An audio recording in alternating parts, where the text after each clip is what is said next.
The second I pulled my brand new Rolls-Royce Ghost into the driveway of my new house in Oakwood Estates, I could feel eyes on me. I hadn't even turned off the engine when I noticed her, storming across the street like she was on a mission. She was middle-aged, had one of those stiff blonde bobs that never moved, and wore oversized sunglasses that tried to scream classy, but landed more like intense. Her pastel cardigan flapped in the breeze like it was just as annoyed as she was. She looked like she ran the neighborhood, and she probably did. Her face was already twisted up in some kind of angry judgment before she even opened her mouth. It was like she'd already made up her mind about me. Then she shouted, loud enough for the whole street to hear, "Who are you and what are you doing with that car?" Not a hello, not even a pause, just straight-up suspicion. I stepped out, calm as ever, holding my keys in one hand. "Hi," I said. "I'm Jason. Just moved into 1542 today." She looked me up and down like she didn't believe a single word. The car, my age, my skin, none of it sat right with her. That's when I realized. This wasn't about curiosity. This was about control, and she didn't like that someone like me had just parked a $300,000 car in her neighborhood. I'm 21. That's the part people always get stuck on. The moment I tell someone how old I am, especially after they see the car or the house, I can see it on their face. They don't believe me. Some laugh, some get weirdly quiet. Most just assume I did something shady. But the truth is simple. I built a tech startup when I was 18, mostly out of frustration because nobody wanted to take my ideas seriously. I spent nights coding in my parents' garage, eating cold noodles, and Googling how to pitch investors without sounding like a teenager begging for allowance. After a few failures and a lot of rejection, something finally clicked. The app I made started gaining users. Fast. A year later, it got picked up by a mid-sized tech company for way more money than I ever thought I'd see. I didn't buy a Rolls-Royce right away. I didn't even move out of my old room for a while. But once I did, I decided to go all in and buy myself a place that felt like I'd actually made it. That's how I ended up in Oakwood Estates. The neighborhood looks like it's pulled from a catalog. Clean streets, trimmed lawns, front porches with matching chairs. It's quiet, polished, and maybe a little too perfect. I knew I'd stand out, but I didn't think it would be a problem. I was just the new guy moving in. But it didn't take long to realize that in this place, looking young and looking like me meant you were going to get questioned before you even got a chance to settle in. Karen didn't back off after I told her I was moving in. In fact, it was like I'd said something offensive. She crossed her arms and gave me this hard stare, like I was some kind of threat. "That's impossible," she snapped. "The Millers sold to a young professional. You look like you just graduated high school." I smiled, trying to keep things from getting ugly. "I'm 21. And yeah, I bought the place last month. Everything just finalized." She didn't even pretend to believe me. She started circling my car like she was a detective on a crime show, squinting at the license plate, checking the windows, even leaning down to look at the rims. "There's no way someone your age owns a Rolls-Royce unless you stole it," she said, loud enough for people nearby to hear. "I'm calling the police." She whipped out her phone and started dialing, all while keeping her eyes locked on me like I might run at any second. I leaned against the car, arms crossed, not even trying to stop her. At this point, what could I say that would matter? I've dealt with this before. People thinking I'm too young, too brown, too something to be successful. Around us, a few neighbors peeked out of their windows, and a couple even stepped outside to see what was going on. No one said a word. Karen stood there, phone to her ear, acting like she was saving the community from a heist in progress. "Yes, there's a suspicious man at 1542 Oakwood Drive," she said, voice all fake serious. "Driving a stolen Rolls-Royce. Please hurry before he takes off." I just stood there, watching her act like she was the hero of the street. I already knew how this would play out. A few years ago, none of this house, the car, any of it, seemed possible. I was 18, broke, and working out of my bedroom with a second-hand laptop that overheated every 2 hours. I'd started building this app called SyncDrop, a simple tool that helped people share large files way faster than email or cloud drives. It wasn't flashy, but it solved a problem I kept running into at school and freelance gigs. At first, no one cared. I pitched it online, sent emails, got ignored or laughed off. Some people told me to come back when I had a degree. Others just didn't take me seriously. I'd hop on video calls and watch people's faces drop when they realized I was barely out of high school. One investor actually said, "You look like you should be mowing lawns, not running a company." That one stuck with me. I kept going anyway. I updated the app, got feedback from Reddit, stayed up all night tweaking things. Then one day, a mid-sized media company reached out. They'd been using the tool without even knowing I built it. We had a few meetings, and just like that, they offered to buy it. Straight up. I thought it was a prank at first. But it was real. The deal went through, and the number in my bank account looked fake. That was the turning point. From that moment on, everything changed. I moved out, upgraded my setup, and finally let myself dream a little bigger. But success didn't erase how people looked at me. That's something I've had to carry with me into every new room, every neighborhood, including this one. 2 police cars pulled into the cul-de-sac just a few minutes later, lights off, but presence loud. Karen straightened up like she was about to receive an award. She rushed over to the first officer, already in full drama mode. "Thank God you're here," she said, waving her arms. "That young man is trying to steal a Rolls-Royce and pretending to live here. I'm the president of the HOA, and I know everyone who belongs in this neighborhood." The older officer had a mustache and that tired, experienced look. The younger one looked like he was still figuring out how to stand without fidgeting. The older guy turned to me. "Sir, we got a call about a possible stolen vehicle. Can we see some ID and the car's paperwork?" "Of course," I said, already holding everything out. I'd been ready. License, registration, insurance, even the digital copy of my home deed. Had it all pulled up on my phone. He took the documents without a word. Karen didn't stop. She kept hovering behind the officers, talking over them. "Don't believe that ID. It's probably fake. Kids these days know how to hack anything. And that car? It's worth more than my house. There's no way he bought it legally." The younger cop was scrolling through something on his device.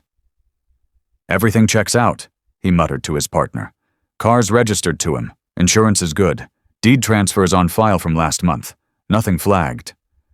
Karen must have heard that too, because her voice got louder and more desperate. "Check again. You must have missed something. This isn't right. People like him don't drive cars like that." She didn't say it loud, but she said it clear enough. The older officer raised an eyebrow. "Ma'am, what do you mean, people like him?" Karen backpedaled fast. "Young people. I meant young people," she insisted, looking around like someone would back her up.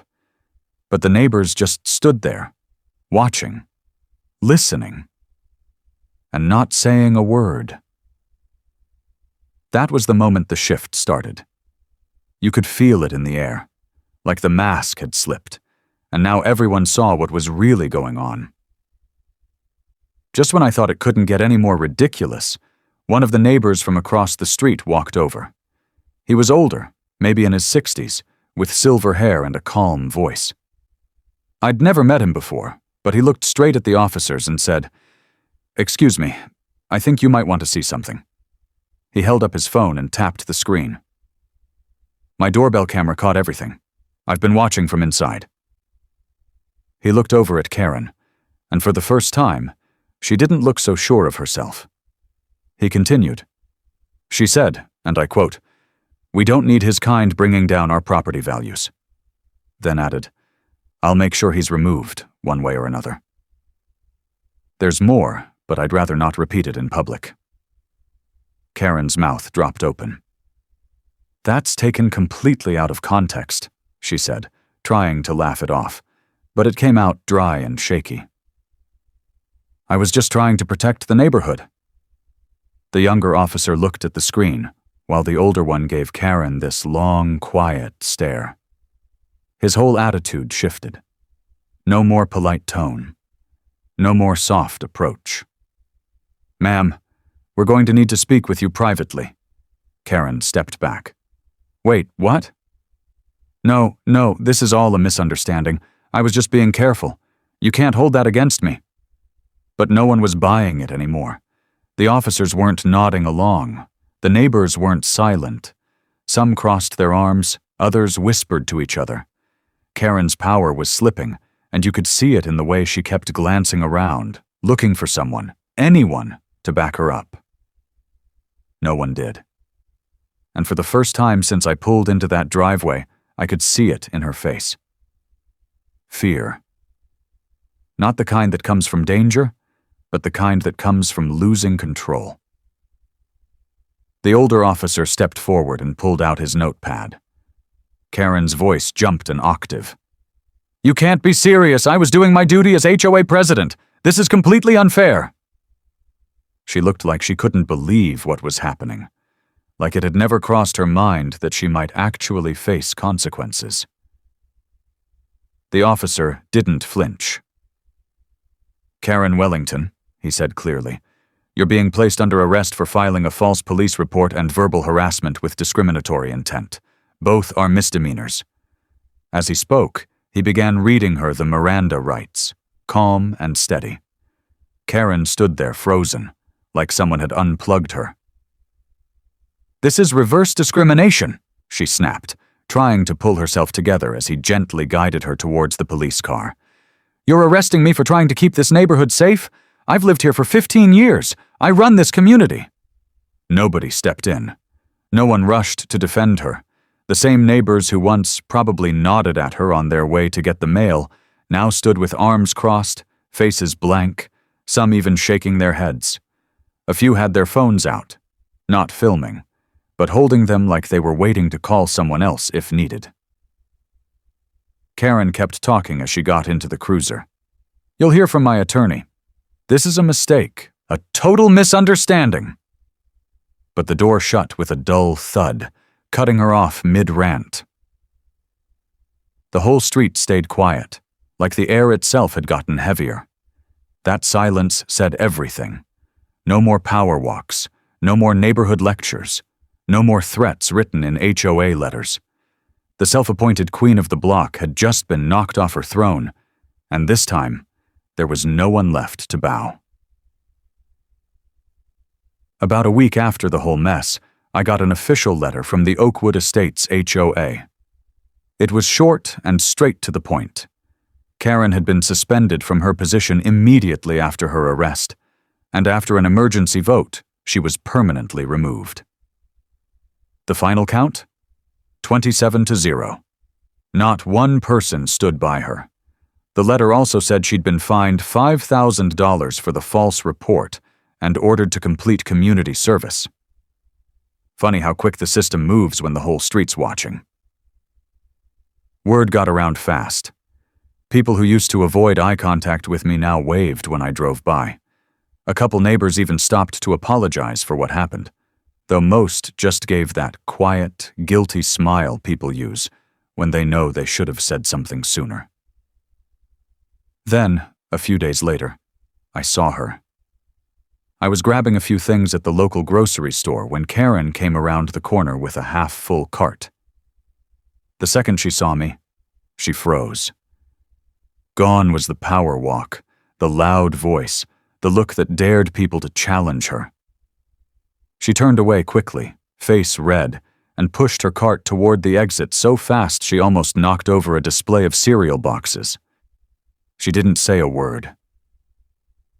It was strange seeing her like that, shrunk down, quiet, almost invisible. The same woman who once tried to push me out of a neighborhood I legally owned a home in now couldn't even look me in the eye.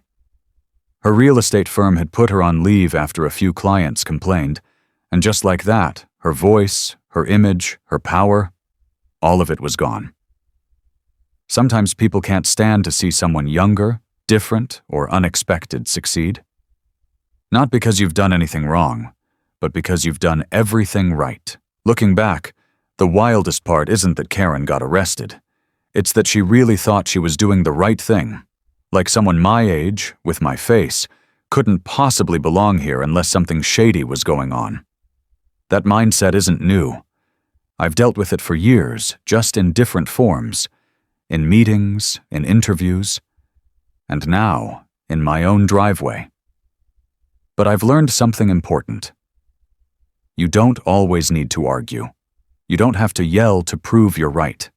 Sometimes, all you need to do is stay calm, show the facts, and let people expose themselves. That day wasn't just about a car or a house. It was about respect, about standing your ground without stooping to someone else's level. So if you've ever felt like people count you out because of how you look, where you come from, or how young you are, don't let it stop you. Just keep showing up. Keep doing the work.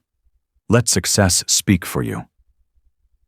Because honestly, sometimes the best clapback is silence and success.